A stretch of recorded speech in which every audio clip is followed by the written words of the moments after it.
السلام علیکم ورحمۃ اللہ وبرکاتہ۔ ال-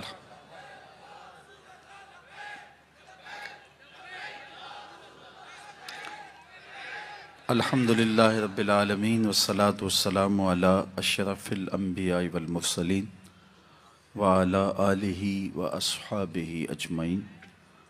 قال اللہ تعالی وتبارک فی شان حبیبہ مخبرا وآمرا ان اللہ وملائکتہ یصلون علی النبی یا ایہا الذین آمنوا صلوا علیہ وسلموا تسلیما۔ اللہم صلی علی سیدنا و مولانا محمد معدن الجود والکرم صلاۃ و سلاما علیک یا سیدی یا رسول اللہ۔ تمام حمد و ثنا، تعریف و توصیف اللہ جل مجدہ الکریم کی ذات بابرکات کے لیے، جو خالق کائنات بھی ہے اور مالک ششہات بھی۔ اللہ جل وعلا کی حمد و ثنا کے بعد رسول رحمت، شفیع معظم، نبی محتشم، اللہ کے پیارے، امت کے سہارے، رب کے محبوب، دانائے غیوب، مالک رقاب امم، فخر عرب و عجم، والی کون و مکان، سیاہ لا مکان، سید انس و جاں، سرور لالا رخاں، نیر تاباں، سر نشین مہوشاں، ماہ خوباں، شہنشاہ حسینہ، تتمہ دوراں، سر خیل زہرہ جمالاں، جلوہ صبح ازل، نور ذات لم یزل، باعث تکوین عالم، فخر آدم و بنی آدم، نیر بطحا، رازدار ما اوہا، شاہد ما طغا، صاحب علم نشرا، معصوم آمنہ، احمد مجتبیٰ، حضرت محمد مصطفیٰ صلی اللہ علیہ وآلہ وسلم کے حضور ناز میں اپنی عقیدتوں، ارادتوں اور محبتوں کا خراج پیش کرنے کے بعد، عالی مرتبت ذی وقار علماء کرام، حضرات سامعین، منتظمین، خواتین و حضرات، السلام علیکم ورحمۃ اللہ وبرکاتہ۔ موسم رحمت ربیع الاول اپنی تمام تر رعنائیوں کے ساتھ جلوہ فراز ہے۔ گلی گلی حضور کی یادوں کے چراغ روشن ہے۔ اتنا تذکرہ ہم نے کسی کا کبھی ہوتے نہیں دیکھا جتنا میرے حضور کا ہو رہا ہے۔ میرے امام نے کہا تھا، کان جدھر لگائیے تیری ہی داستان، گھر گھر انہی کی باتیں ہیں، ہر لب پہ انہی کی نعتیں ہیں۔ صدیوں قبل حضور اس دنیا پہ جلوہ گر ہوئے تھے، لیکن ماحول کی شگفتگیاں بتاتی ہیں جیسے کوئی کل ہی گزر کے گیا ہو۔ زمیں سے آسماں تک، آسماں سے لامکاں تک ہے، کہاں کھولے تھے گیسو یار نے، خوشبو کہاں تک ہے۔ اہل ایمان کے سینے ذکر رسول سے معطر ہیں، سرشار ہیں، روحیں ان کی قرار اور تسکین پاتی ہیں جب کسی کے لبوں پہ حضور کا نام لیا جائے۔ میرے شہر کے ایک پنجابی شاعر نے کہا تھا، تینوں سینے دی میں ٹھنڈ آکھاں، شہد گلاب تے کھنڈ آکھاں۔ پروفیسر انور مسعود صاحب ہیں تو مزاحیہ شاعر، لیکن نعت لکھنے پہ آئے تو قلم توڑ دیا۔ ان کا نام لبوں پر آئے، میٹھا میٹھا منہ ہو جائے، ان کے بول بہاروں جیسے اور اصحاب ستاروں جیسے، ان سا پیارا اور نہ کوئی، ان سے بچھڑ کے لکڑی روئی، جب وہ سیر کو جایا کرتے سر پہ بادل سایا کرتے۔ شیخ مہدی الفاسی مطالع المسرات شرح دلائل الخیرات میں لکھتے ہیں، حضور کا ذکر سن کر جس شخص کے کلیجے میں ٹھنڈ نہیں پڑتی، اس کے سینے میں دھڑکنے والا دل کسی مومن کا دل ہی نہیں ہے۔ یہ ہو ہی نہیں سکتا کہ حضور کا ذکر ہو اور قرار نہ پہنچے۔ لوگ پوچھتے ہیں کہاں لکھا ہے؟ لکھنے والوں کی کمی نہیں ہے، اور علماء نے دلائل کے انبار لگا دیے، لیکن میں کہا کرتا ہوں کیا ذکر رسول کے لیے بھی کسی دلیل کی ضرورت ہے؟ کبھی ایسا ہوا ہے پھولوں کا تذکرہ چھڑا ہو اور بلبل کہے کہاں لکھا ہے؟ بات شمع کی ہو رہی ہو اور پروانہ دلیلیں ڈھونڈ رہا ہو، اور یہ بھی ممکن نہیں کہ بات سرکار مدینہ کی ہو رہی ہو اور امتی کو دلیل کی ضرورت ہو۔ محب کے لیے تو اس سے بڑا سرمایہ ہی کوئی نہیں، کوئی اس کے محبوب کا ذکر چھیڑ دے۔ رومی علیہ رحمہ لکھتے ہیں کسی نے مجنو کو دیکھا کہ وہ ریت کے اوپر لیلا لیلا لکھ رہا ہے، رک کے پوچھا یہ کیا کر رہے ہو؟ گفت مشق نام لیلا می کنم، خاطر خود را تسلی می دہم۔ کہنے لگا اپنی محبوبہ کا نام لکھ لکھ کے دکھی دل کو قرار دے رہا ہوں۔ رومی علیہ رحمہ نتیجہ نکالتے ہیں اگر لیلا کا نام مجنو کو تسکین دیتا ہے تو کیا حضور کا نام امتی کو تسکین نہیں دیتا؟ ٹھنڈ پڑ جاتی ہے سینے میں جب کسی کے لبوں پہ حضور کے نام کا چراغاں ہو۔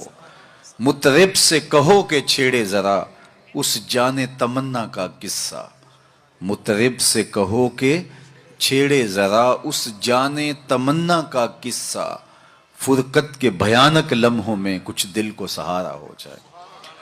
آج کی اس خوبصورت مجلس کا عنوان آپ نے رکھا محبت رسول صلی اللہ علیہ وسلم۔ محبت ایک عنوان ہی ایسا ہے جب کسی کے لبوں پہ لفظ محبت آئے تو روح تک کی پیاس بجھتی ہے۔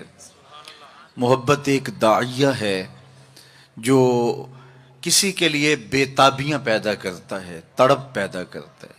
کوئی دل محبت سے خالی نہیں ہو سکتا۔ جب سینے میں دل ہے تو پھر کوئی دل بر بھی ہوگا، پھر کسی کا انتظار بھی ہوگا، رت جگے بھی ہوں گے، پھر آہیں بھی ہوں گی، سسکیاں بھی ہوں گی، پھر ملنے کی طلب بھی جاگے گی، پھر تگ و تاس بھی ہوگی، جد و جہد بھی ہوگی، وصل اور ہجر کے لمحے بھی ہوں گے۔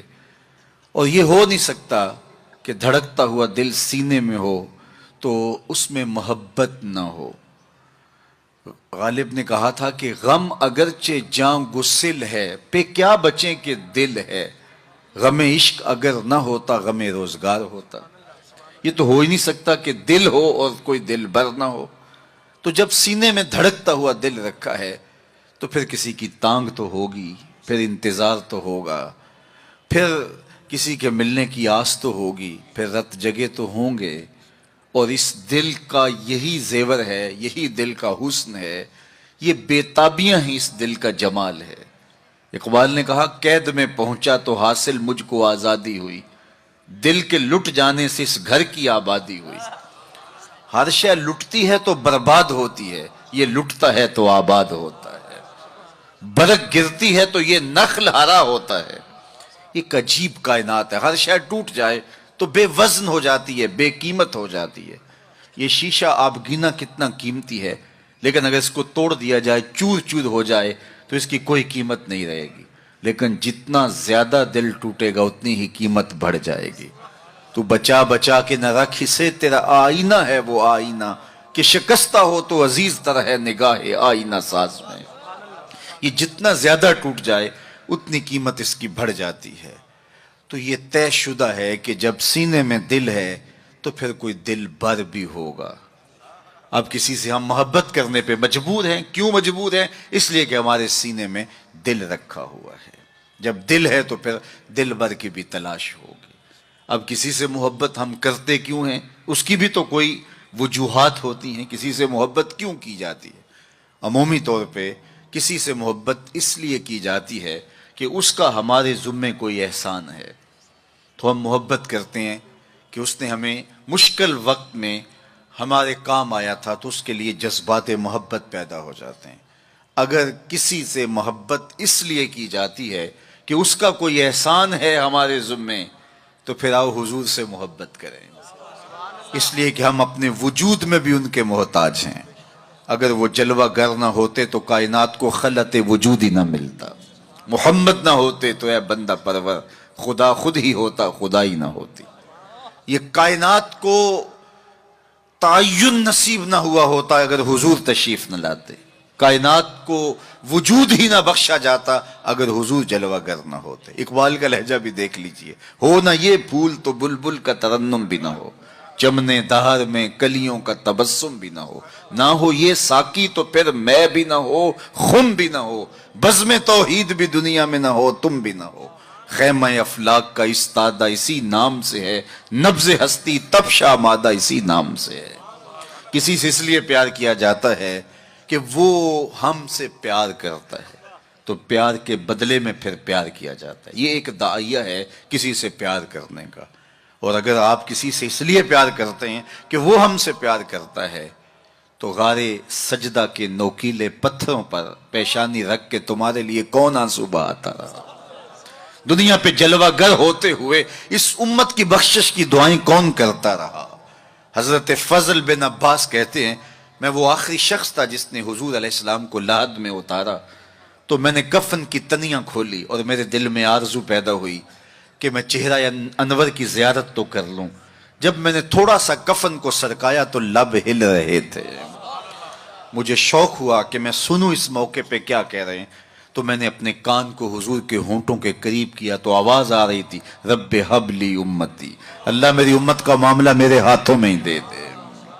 اللہ اکبر۔ اگر کسی سے اس لیے محبت کی جاتی ہے کہ وہ صاحب کمال ہے، مختلف ہیروز سے، دنیا کے دانشوروں سے، بڑے لوگوں سے آپ اس لیے محبت کرتے ہیں کہ وہ صاحب کمال ہوتے ہیں۔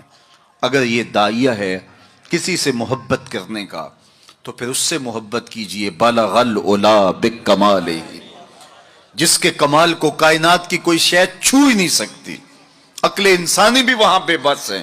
میرے امام بولے خرد سے کہہ دو کہ سر جھکا لے، خرد سے کہہ دو کہ سر جھکا لے، گماں سے گزرے گزرنے والے، یا خود پڑے ہیں جہت کو لالے، کوئی کیا بتائے کدھر گئے تھے، سراغ عین و متا کہاں تھا، نشان کیف و الہ کہاں تھا، نہ کوئی ساتھی نہ کوئی راہی، نہ سنگ منزل نہ مرحلے تھے، کمان امکان کے جھوٹے نکتوں تم اول آخر کے پھیر میں ہو، محیط کی چال سے پوچھو کدھر سے آئے کدھر گئے تھے، کوئی حد ہے ان کے عروج کی، بلغ العلا بکمال۔ اگر کسی سے اس لیے پیار کیا جاتا ہے کہ وہ صاحب کمال ہے، تو میرے محبوب کے کمال عظمتوں کو دیکھو۔ یہاں تو جبریل بھی ہاتھ باندھ کے کھڑا ہے اور حضور اوپر جا رہے ہیں۔ حضرت ابو الحسن رفاعی کہتے ہیں میں نے ایک دن روحانی طور پہ پرواز کی۔ عالی مرتبت علماء سے پوچھئے روح پرواز کر سکتی ہے، میری روح زنگ آلود ہو تو میں پاک لوگوں کی روح پر اپنی روح کو قیاس نہ کروں اور اس حقیقت کا انکار نہ کر دوں۔ روحیں آپ دیکھتے ہیں خواب میں کہاں سے کہاں پہنچ جاتی ہیں، تو روحوں کی پرواز ممکن ہے۔ تو وہ کہتے ہیں کہ میں 7 لاکھ عرش عبور کر گیا، میری روح نے اتنی پرواز کی۔ آواز آئی کہ کہاں جا رہے ہو؟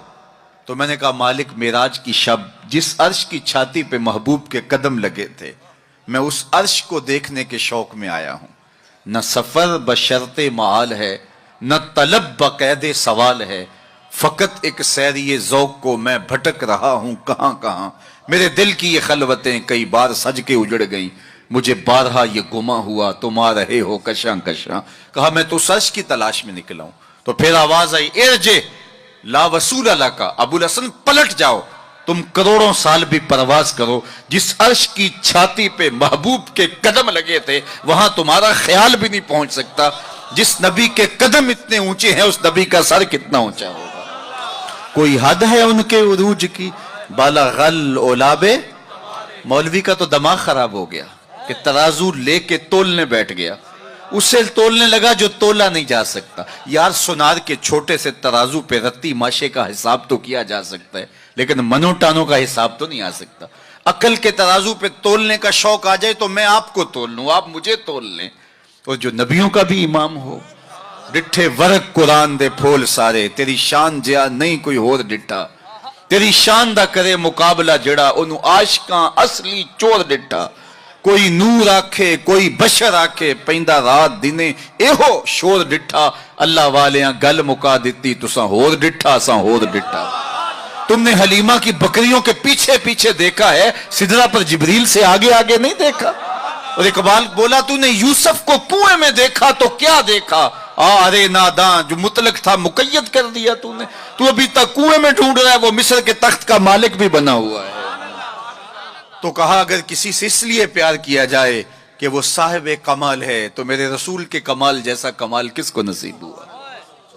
اچھا، کسی سے اس لیے بھی پیار کیا جاتا ہے کہ کل مشکل میں کام آئے گا. لوگ تعلق رکھتے ہیں ایسے لوگوں کے ساتھ جو اوکھے ویلے کام آ سکتے ہوں، ان سے رشتے قائم کرتے ہیں، ان سے دوستیاں رکھتے ہیں، ان کو تحائف دیتے ہیں. یار زندگی میں کبھی بھیڑ بن جائے تو کام آ جائے گا. سیاسی لوگوں سے، افسران بالا سے